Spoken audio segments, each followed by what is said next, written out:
Desire begets desire. I marvel at what led this young man of 28 to move to the Himalayas, renounce the comfort of the colony, and reside in a remote ashram in Almora in 1930s. This was the time when India was still reeling under British oppression. Ronald Henry Nixon, head Department of English and Modern European Languages, renounced the world and chose Indian hills as his home. I salute the spirit that guided him. He chose to give up his life of privilege and became a sannyasi. As we celebrate the centennial year of the University of Lucknow, I am reminded of the first Vice Chancellor, Professor Gyanendranath Chakrabarti, who invited Ronald Henry Nixon, a young 23-year-old Cambridge graduate, to head the Department of English at the University of Lucknow. Ronald Nixon had served as a British fighter pilot in the First World War.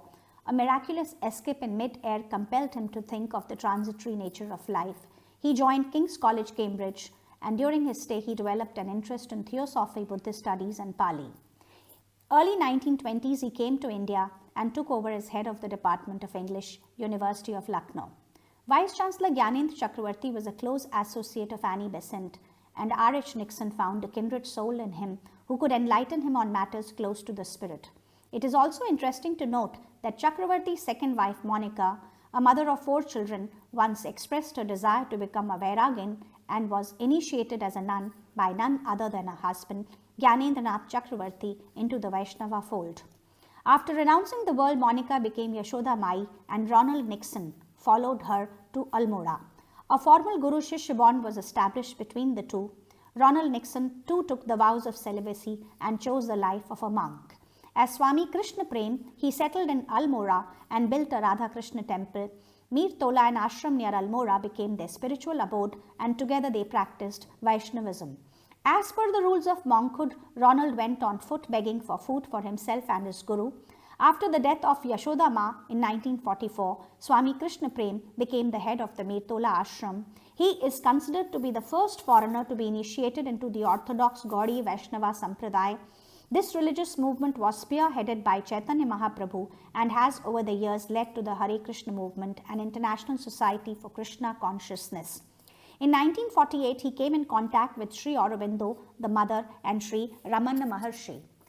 During his stay in Almora, Swami Krishna Prem taught himself Hindi, Bengali and Sanskrit. An assiduous scholar, he wrote the Yoga of the Bhagavad Gita in 1938.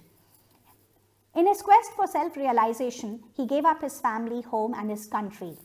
On 14th November, we also celebrate the revered Swami Krishna Prem's 55th death anniversary.